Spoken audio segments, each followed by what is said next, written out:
محفل معراج النبی صلی اللہ علیہ وآلہ وسلم پیشکش INS چینل اسلامی میسج سروس۔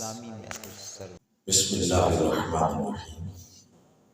قال اللہ تعالی فی القرآن الحکیم سبحان الذی اسری بعبدہ لیلا من المسجد الحرام الی المسجد الاقصی الذی بارکنا حولہ لنریہ من آیاتنا انہ هو السمیع البصیر۔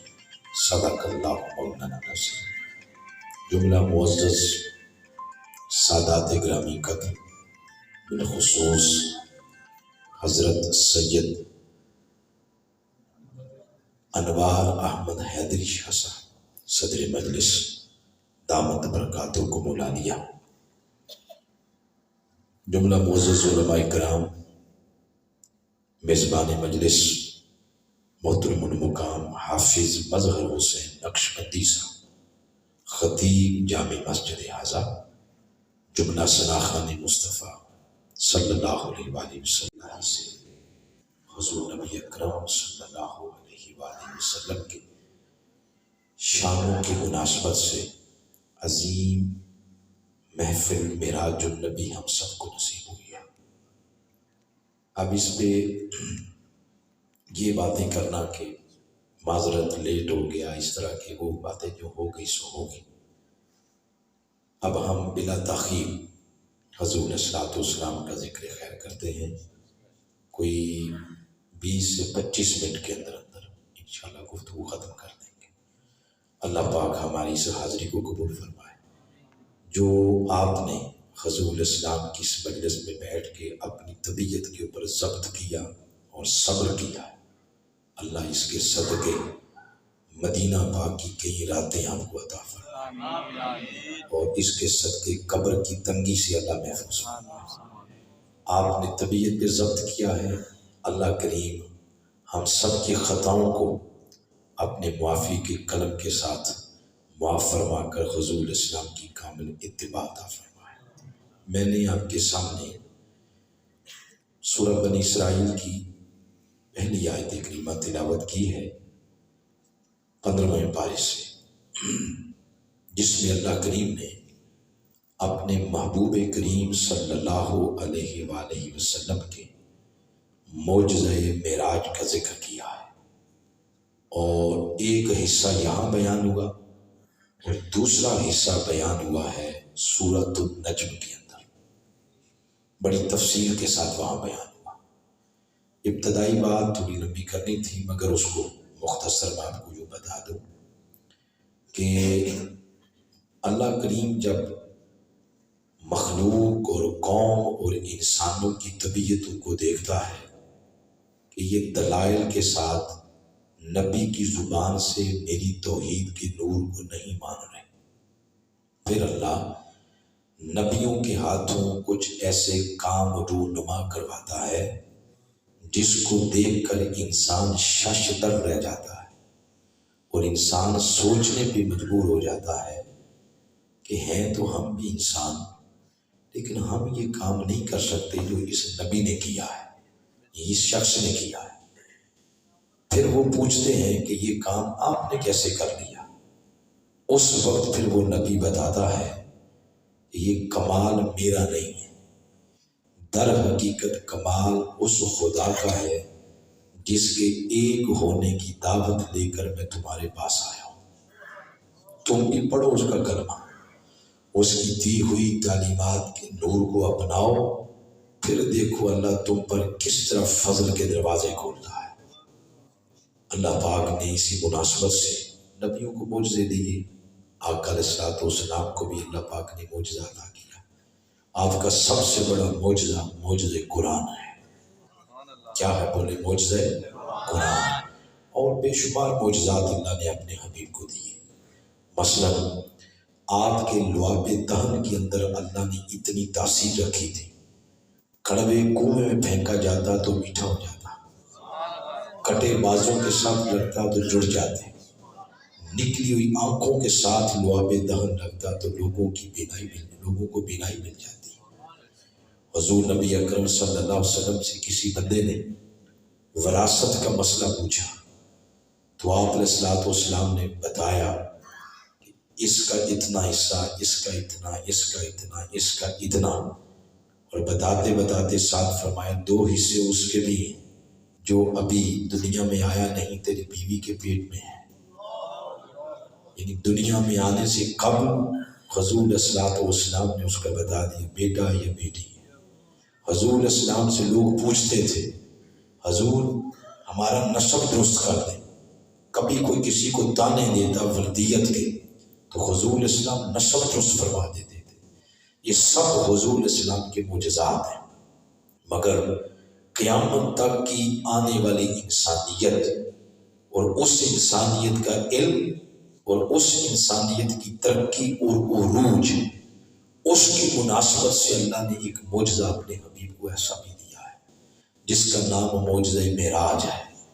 یہ اس لیے دیا کہ اللہ کے بھی پیش نظر تھا کہ قیامت تک انسان بڑی ترقی کرے گا، یہ زمین سے اٹھے گا، یہ فضاؤں کو کنٹرول میں کرے گا، ہواؤں کو کنٹرول میں کرے گا، یہ سیاروں کو مسخر کرنے کی باتیں کرے گا، یہ چاند پہ جائے گا، یہ مریخ پہ جائے گا، یہ نیپچون کو مسخر کرنے کی باتیں کرے گا۔ اور جو شخص چاند پہ قدم رکھے گا شاید وہ ماضی کے دریچوں میں جا کے جب دیکھے پیچھے تو وہ محسوس کرے گا کہ شاید میں ہی پہلی مرتبہ یہاں آیا ہوں، میں سب سے اعلیٰ ہوں، میں سب سے بلند ہوں۔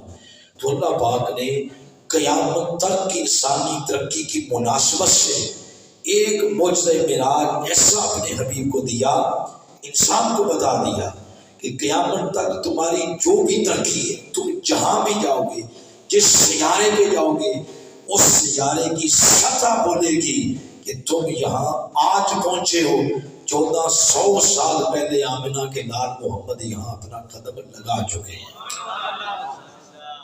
اللہ پاک نے اپنے حبیب مکرم کو قیامت تک آنے والی سائنسی ترقی کی مناسبت سے جو معجزہ دیا وہ معجزہ معراج، تاکہ انسان کو اپنی ترقی دیکھ کر اور حضور کا معجزہ دیکھ کر پتہ چلے کہ میری ترقیاں، میری بلندیاں تو مصطفیٰ کی گرد راہ ہیں۔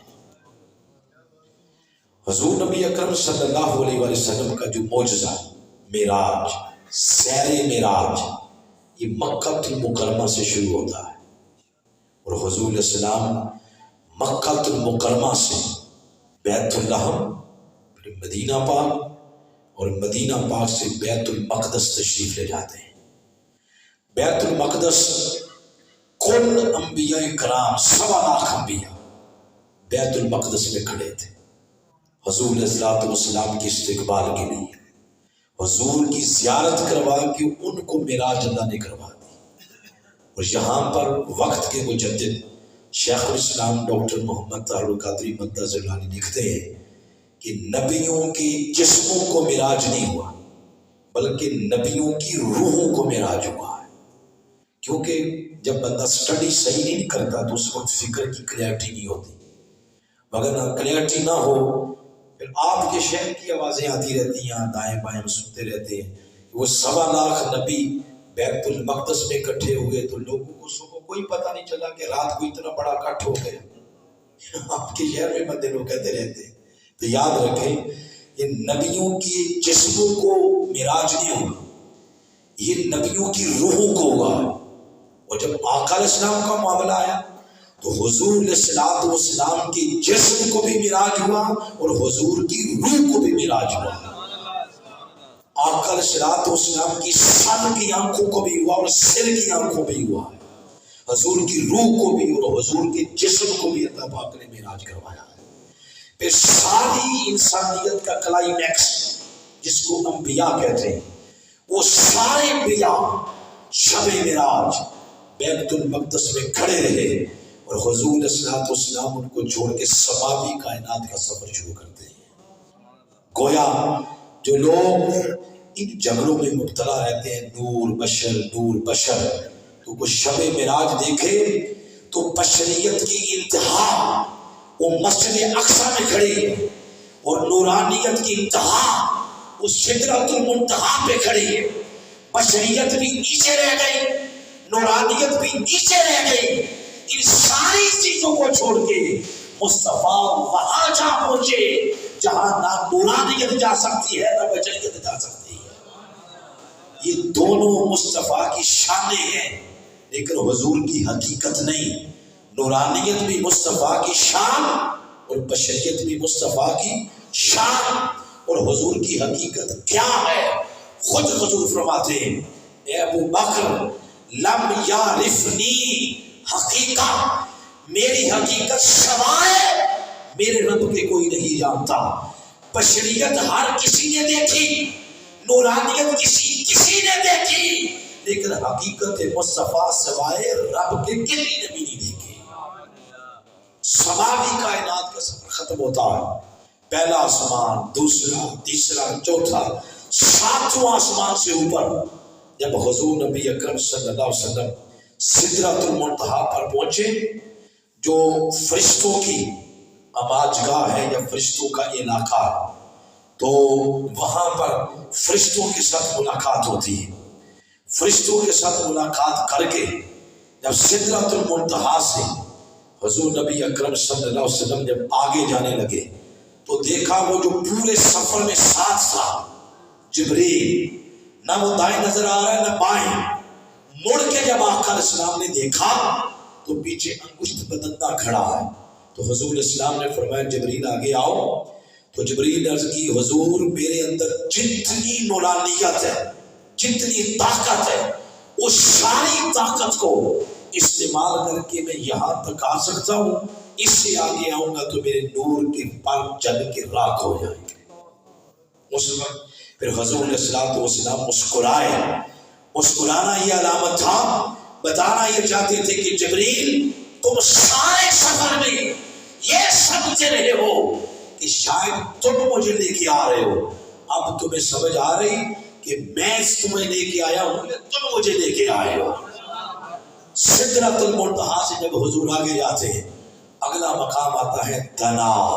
یہ سورۃ النجم کے اندر فرمایا, بولے کیا نام ہے؟ دنا. دنا کا معنی ہے وہ قریب ہوا. اس کے بعد ہے فتدلا, بس وہ قریب ہوا. یہ دونوں جملے آپ بولے بڑے ایمان افروز ہیں. دنا کا معنی ہے وہ قریب ہوا, بولے کیا؟ فتدلا, اس کا معنی بس وہ قریب ہوا. یہاں پر مفسرین کرام کی مختلف آراء ہیں. کسی نے یہ لکھا کہ وہ قریب ہوا, بس پھر وہ قریب ہوا. یہ دونوں جو وہ ہیں, کسی نے لکھا کہ اس دونوں وہ سے مراد حضور ہے. حضور قریب ہوئے پھر حضور قریب ہوئے. کسی نے یہ لکھا اللہ قریب ہوا پھر اللہ قریب ہوا. مگر وقت کے مجدد شیخ الاسلام ڈاکٹر محمد طاہر القادری مدظ العالی آپ لکھتے ہیں کہ یہ جو پہلا لفظ ہے نا دنا, وہ قریب ہوا, دوسرا لفظ ہے بس وہ قریب ہوا. وہ اس مقام پہ فرماتے ہیں پہلے وہ سے مراد ہے مصطفیٰ کہ یہ حضور قریب ہوئے. جب دنا پہ پہنچے اللہ فرماتے ہیں کیف یا محمد, اے میرے حبیب یہاں پہ رک جائیں, یہاں تک چل کے آپ آئے ہیں. فتدلا, پہلے آپ قریب ہوئے, فتدلا اب آگے سے آپ کر قریب ہوتا ہے. پہلے وہ سے مراد مصطفیٰ ہے اور اگلے مصطفیٰ سے مصطفیٰ کا خدا ہے. بلا تشبیہ و بلا مثال. جیسے میں آیا ہوں ادھر, یقیناً آپ کو غصہ بھی ہوگا لیٹ آئے, لیکن پھر بھی پیار کرنے والوں کی اپنی ادائیں ہوتی ہیں. بہت دور آگے جا کے محتبہ بھائی مجھے لینے گئے, انہوں نے مجھے ریسیو کیا ہے. بلا تشبیہ و بلا مثال جیسے ہماری مادی کائنات میں ہوتا ہے نا, آنے والے کا استقبال کیا جاتا ہے, تو دنا تک مصطفیٰ پہنچے. آگے سے رب فرماتا ہے حبیب یہاں تک آپ آئے ہیں, آپ کے دل میں نہ آئے کہ غار حرا کی وہ خلوتیں مولا تیرے لیے جائیں گی, میں نے مکہ کی وادیاں اور پر رونق فضائیں تیرے لیے ترک کی، تو نے دنا پہ بلا کے مجھے یہاں تنہا چھوڑ دیا۔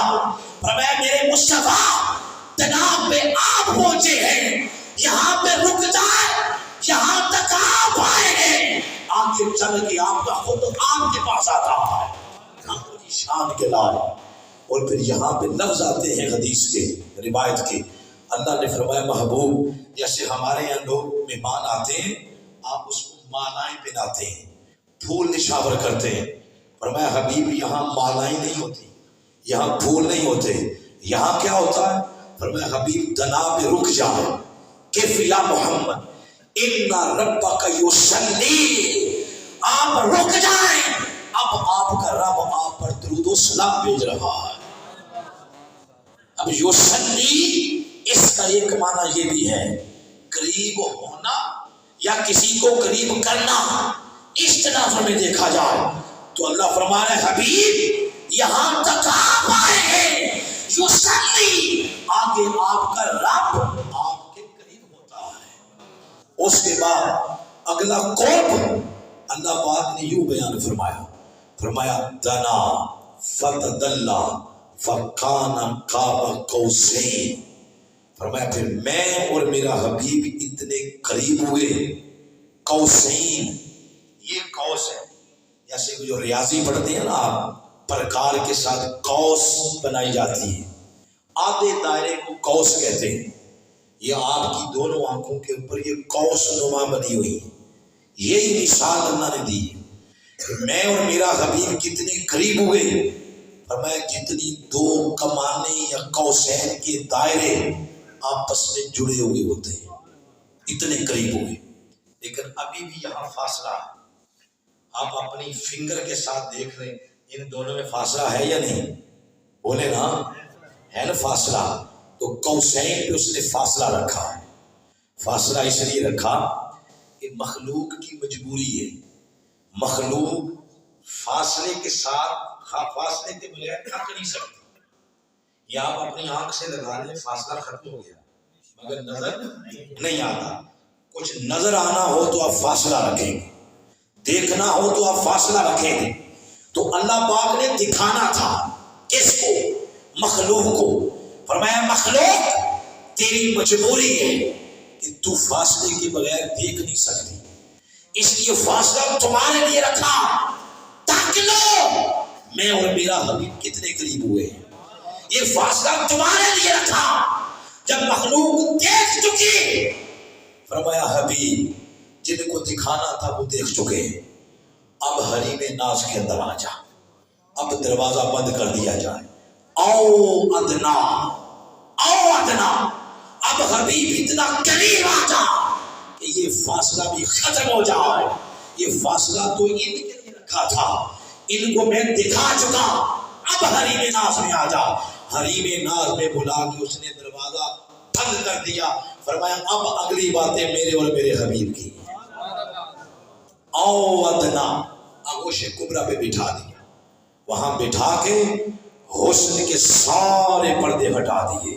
اور بلا حجاب اپنے محبوب کو اپنی زیارت کروائی، اس لیے حضور نے فرمایا رأیت ربی فی احسن صورہ، میں نے اپنے رب کو سونی شکل میں دیکھا، اس سوال کا جواب مل گیا جو 1.25 لاکھ نبیوں میں سے کسی نبی کو سوال کا جواب نہیں ملا، جیسے آدم علیہ السلام، نوح علیہ السلام، زکریا علیہ السلام، یحییٰ علیہ السلام، ابراہیم علیہ السلام، اسماعیل، یہ سارے انبیاء جب قوم کو، مخلوق کو، امت کو آ کر کہتے یہ جن بتوں کی پوجا کر رہے ہو ان کی پوجا چھوڑو، ہم جس رب کی طرف تمہیں بلا رہے ہیں وہی سب کا خدا ہے، وہ آگے سے یہ پوچھتے معصومانہ سوال کرتے کہ یہ جو بت جن کو ہم پوجتے رہتے ہیں ان کو تو ہم دیکھ رہے ہیں، تو کیا تمہارا خدا بھی نظر آ سکتا ہے؟